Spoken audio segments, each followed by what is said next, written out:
Hi, this is Aditi Rana. Today we are starting class 6th Polity Chapter 6 Rural Administration. So let's begin.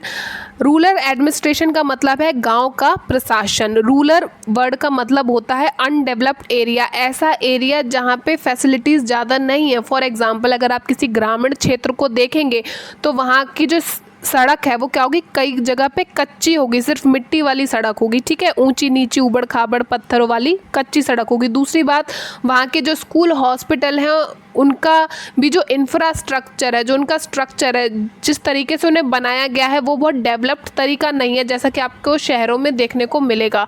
इसलिए rural का मतलब होता है undevelopment area, यानी कि ऐसा एरिया जिसका अभी तक पूर्ण रूप से विकास नहीं हुआ है. ठीक है, तो अब हम पढ़ेंगे rural administration. In India there are more than 6 lakh villages. We need administration to take care of water, electricity, road facilities and land records related conflicts.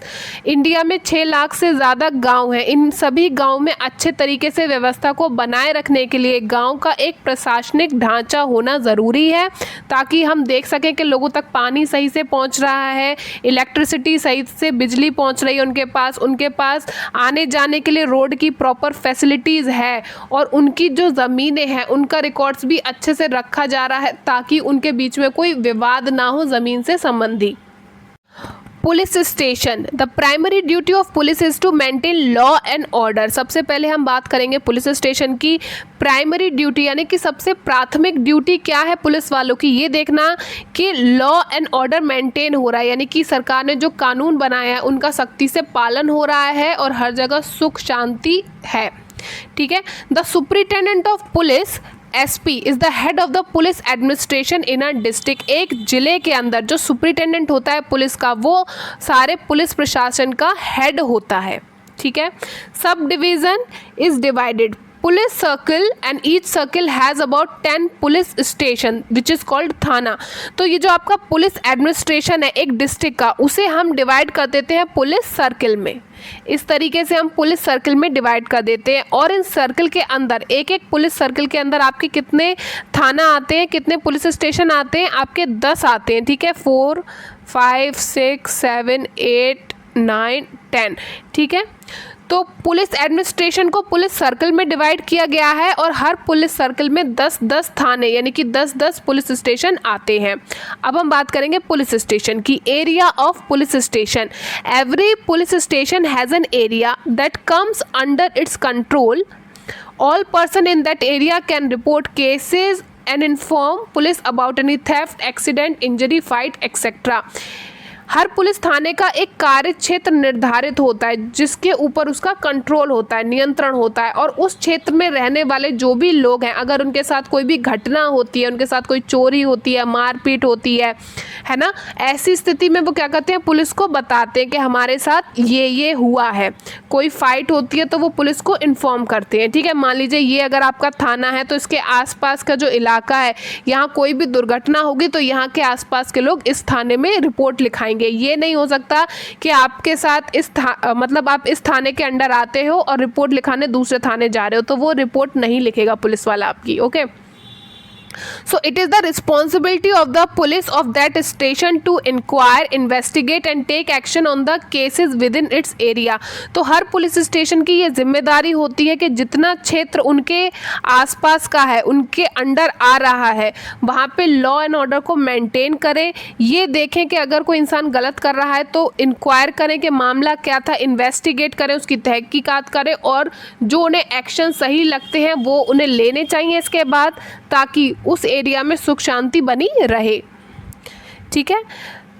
Next हम बात करेंगे SHO means station house officer. यह हमारे एक निश्चित police station का in charge होता है. ठीक है, एक पर्टिकुलर पुलिस स्टेशन का इंचार्ज कौन होता है, SHO यानी कि स्टेशन हाउस ऑफिसर. इसका काम क्या है, इन्वेस्टिगेशन करना और इंक्वायरी करना और एक कंप्लेन को फाइल करना और उसके आगे कार्यवाही करना. ठीक है. थानेदार की जिम्मेदारी होती है कि लोगों से घटना के बारे में पूछताछ करे, फिर जांच पड़ताल करे और अपने क्षेत्र के अंदर के मामलों पर कार्रवाई करे.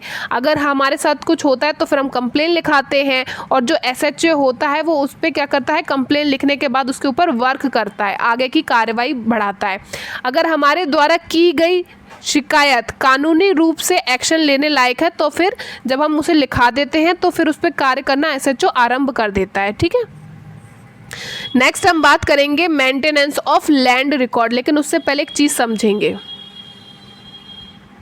लैंड रिकॉर्ड्स को रखने की ज़रूरत ही क्या है, क्यों ज़रूरत है कि सरकार मेंटेन करे कि कौन सी ज़मीन किसको बिलोंग करती है। तो ये देखिए, ये आपको एक बड़ा सा खेत मान लीजिए दिखाया गया है, दो लोग हैं रामू श्यामू, तो इनका ये खेत है, एक है रामू एक है श्यामू। ठीक है, क्या हुआ कि रामू कुछ दिनों के लिए विदेश चला गया, तो श्यामू ने क्या किया, वैसे तो उसकी बॉर्डर लाइन ये थी, यहाँ तक उसका खेत आता था, पर उसने देखा कि मेरा पड़ोसी तो गया हुआ है, तो उसने अपनी बाउंड्रीज को धीरे धीरे बढ़ा के यहाँ तक कर लिया। ठीक है, यानी उसने क्या किया, सामने वाले की ज़मीन कब्जा ली।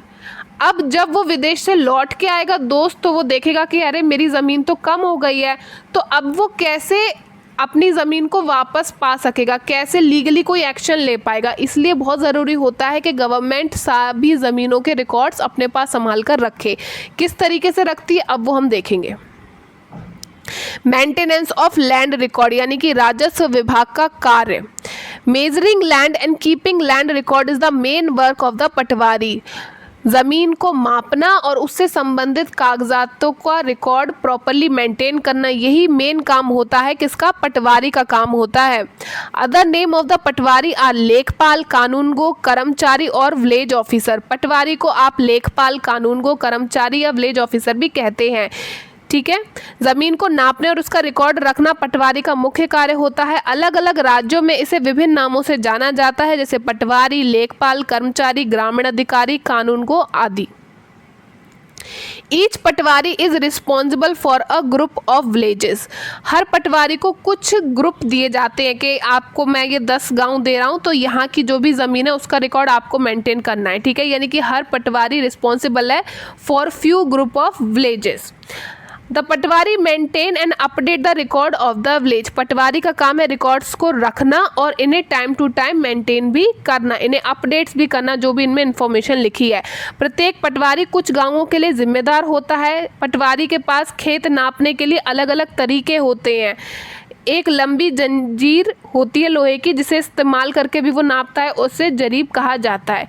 तो लैंड को मेज़र करने के लिए इनके पास अलग अलग तरीके होते हैं। एक तरीका क्या है कि एक लंबी सी लोहे की जंजीर होती है, जिसका इस्तेमाल करके ये नाप लेते हैं कि खेत कितना बड़ा है, और इसको क्या कहते हैं, जरीब कहते हैं। इस तरीके को जरीब कहते हैं। It is also responsible for organizing the collection of land revenue from the farmers and providing information to the government for the crops grown in the area। पटवारी का काम ये भी है कि वो लैंड रेवेन्यू यानी कि ज़मीनी कर वसूले किसानों से और यह इंफॉर्मेशन गवर्नमेंट तक पहुंचाए कि किस क्षेत्र में किस चीज़ की खेती हो रही है। रेगुलर अपडेट क्यों करता है वो रिकॉर्ड, इसलिए रिकॉर्ड्स को रेगुलरली अपडेट करता है क्योंकि मान लीजिए कोई किसान है ना, तो ये भी हो सकता है आज जहां वो गेहूं उगा रहा है जिस ज़मीन पे, कुछ महीने बाद वो वहां पे चावल की खेती करे, कुछ महीनों बाद वहाँ पे गन्ने उगाए। यानी कि टाइम के साथ लोग अपनी चॉइसेस बदलते रहते हैं, इसलिए इसे बहुत ज़रूरी है कि अपने रिकॉर्ड्स को टाइम टू टाइम मेंटेन करता रहे। बिकॉज फार्मर में change the crops grown on their fields और मेक द वेल समवेयर, क्योंकि ये भी हो सकता है कि या तो किसानी के तरीके या फसल बदल ले फार्मर्स। दूसरा तरीका ये भी है कि हो सकता है कोई किसान अपनी प्लॉट बेचे या खरीदे या वहाँ पे कुआं बनवाए, बहुत सारे रीज़न हो सकते हैं, इसलिए इन रिकॉर्ड्स को टाइम टू टाइम अपडेट करना ज़रूरी है। ठीक है, पटवारी किसान से भूमि कर इकट्ठा करते हैं और सरकार को अपने क्षेत्र में उगने वाली फसलों के बारे में जानकारी देते हैं। यह काम वे अपने रिकॉर्डों के आधार पर करते हैं और इन रिकॉर्डों में समय समय पर वे बदलाव भी करते रहते हैं। नेक्स्ट हम देखेंगे किस तरीके से वो रिकॉर्ड मेंटेन करते हैं। जो रिकॉर्ड बनाता है पटवारी, उसे आप कहेंगे खसरा। उस रिकॉर्ड को खसरा कहा जाता है। As you can see here zoom pic, देखिए ये है आपका खसरा रिकॉर्ड जो पटवारी मेंटेन करता है। फॉर एग्जांपल हमने यहाँ पे देखा कि 0.75 हेक्टेयर ज़मीन है, नाम है मोहन, जो है son of Raja Ram, village है उसका अमरापुर। ठीक है, और यहाँ पे कोई रेंटेड फार्मर वर्क नहीं करते हैं। यहाँ पे इसने क्रॉप कौन सी उगाई है, सोयाबीन, और इस पे ज़मीन कितनी है 0.75 हेक्टेयर। तो इस तरीके से कुछ रिकॉर्ड मेंटेन करते हैं। दूसरा तरीका क्या है, ये देखिए, these are the symbols that a patwari use. इस तरह के कुछ सिम्बल्स में उन्हें मैप को रिकॉर्ड करना बताया गया है। फॉर एग्जाम्पल अगर मान लीजिए पक्की सड़क है तो पक्की सड़क के लिए वो 11 का ये सिंबल है, दिख रहा है आपको, ये पक्की सड़क उन्होंने दिखाई है 11 के सिंबल से, ये पक्की सड़क दिखाई है। देन ट्री है, अगर कहीं पे पेड़ है तो इस तरीके से पेड़ को शो किया जाता है। देन अगर पे कच्ची रोड है, कच्ची रोड के लिए एक लंबी लाइन और बीच में सिर्फ एक लाइन, ये कच्ची रोड इंडिकेट करता है। यही अगर मैं इस तरीके की लाइन बनाती और 2 लाइन बनाती, इसका मतलब होता है पक्की रोड, ठीक है। नेक्स्ट यहाँ पे ग्रास लैंड, कहाँ पे घास ही घास है ये भी दिखाया है। बाउंड्री कहाँ है, कहाँ से एक आदमी का खेत ख़त्म हो रहा है और दूसरे का शुरू हो रहा है, इस तरीके का मैप होता है, एक स्केच मैप होता है, ये भी मेंटेन करते हैं पटवारी अपने रिकॉर्ड में। ओके, नेक्स्ट सी दिस, ये लेवल देखिए, सबसे ऊपर डिस्ट्रिक्ट कलेक्टर यानी कि जिलाधिकारी, उसके नीचे रेवेन्यू ऑफिसर यानी कि तहसीलदार और सबसे नीचे पटवारी। अभी हमने पटवारी के बारे में पढ़ा, अब हम बाकियों के भी बारे में पढ़ेंगे।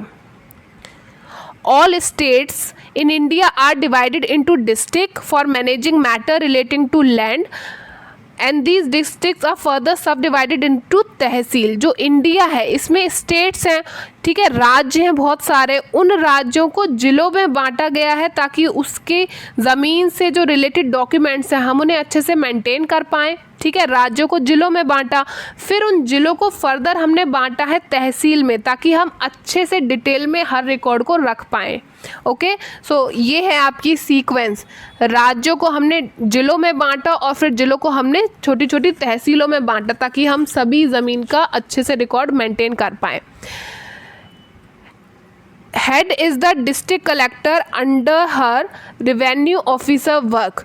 तो इसका हेड कौन सा होता है, जो ज़मीन से रिलेटेड वर्क है उसे सबसे देखता है, जो सबसे उच्च अधिकारी है वो है आपका डिस्ट्रिक्ट कलेक्टर यानी कि जिलाधिकारी, उसके अंडर वर्क करता है तहसीलदार और तहसीलदार के अंडर वर्क करता है आपका पटवारी।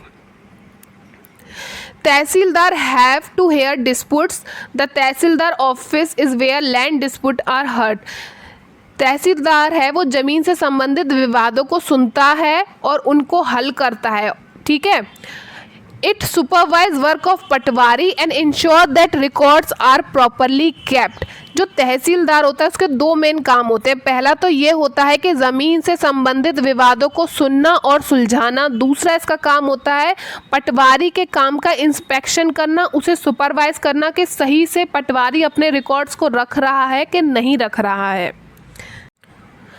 Farmer require a copy of their land record together with a map for following reason. देखिए, जो पटवारी होता है वो लैंड का रिकॉर्ड रखता है, ये हमें ऑलरेडी पता है। आजकल जो रिकॉर्ड्स मेंटेन किए जाते हैं वो सारे कंप्यूटराइज्ड होते हैं, यानी कि उन्हें मेंटेन करना, प्रिंट आउट निकालना बहुत ही ईजी है। तो इसकी एक कॉपी अगर ज़रूरत पड़े किसी किसान को तो वो भी कलेक्ट कर सकता है ऑफिस से, ठीक है। बस उसके लिए उसे थोड़ी सी फ़ीस पे करनी होती है। अगर कोई किसान इस तरह की कॉपी लेता है तो उसके यूजेस क्या क्या हैं अब हम वो देखेंगे। मान लीजिए किसी किसान को अपना प्लॉट खरीदना है, एक नया प्लॉट खरीदना है ज़मीन का हिस्सा, या एक ज़मीन का हिस्सा बेचना है, या उसे ज़रूरत है कि वो अपनी ज़मीन को दिखाए और गवर्नमेंट स्कीम का लाभ ले सके, फर्टिलाइज़र खरीदने के लिए लोन ले सके, ठीक है। तब उसे क्या ज़रूरत होगी, डॉक्यूमेंट्स दिखाने पड़ेंगे कि उसके पास कितनी ज़मीन है, या वो अपनी प्रॉपर्टी को अपने बच्चों के बीच में बांट रहा होगा। ऐसी स्थिति में उसे क्या होगा, इन डॉक्यूमेंट्स की कॉपी की ज़रूरत होगी जिसे वो इजीली थोड़े से पैसे पे करके प्राप्त कर सकता है। Next is a new law, एक नया लॉ आया है। पहले क्या था, previously after the death of the father property was divided equally only among his son. पहले पिता की मृत्यु होने पर उसकी सारी जायदाद सिर्फ उसके लड़कों में ही बांटी जाती थी, लेकिन फिर एक चेंज हुआ इन ईयर 2005 में एक बदलाव आया। But now according to Hindu succession amendment act 2005, अब हिंदू सक्सेशन अमेंडमेंट एक्ट 2005 के अकॉर्डिंग क्या हुआ वो देखते हैं। In the new act son, daughter and their mother can get an equal share in the land. अब इस नए लॉ के अकॉर्डिंग क्या हुआ, जो बेटा है, बेटी है और उस किसान की बीवी है, उन सभी को बराबर बराबर हिस्सा मिलेगा ज़मीन का। The same law will apply to all state union territory of the country. This law will benefit a large number of women. तो नए कानून के मुताबिक क्या हुआ, बेटों को, बेटियों को और उनकी माँ को भी ज़मीन बराबर बराबर हिस्सों में मिलेगी। इस कानून को सभी राज्यों और केंद्र शासित प्रदेशों में लागू किया गया है और इस कानून की वजह से औरतों को बहुत ज़्यादा लाभ मिलेगा। पहले सिर्फ क्या होता था, किसान मरता था, उसके बेटे को सारी ज़मीन मिल जाती थी, पर अब क्या है, उसमें बेटी का भी शेयर है और माँ का भी शेयर है।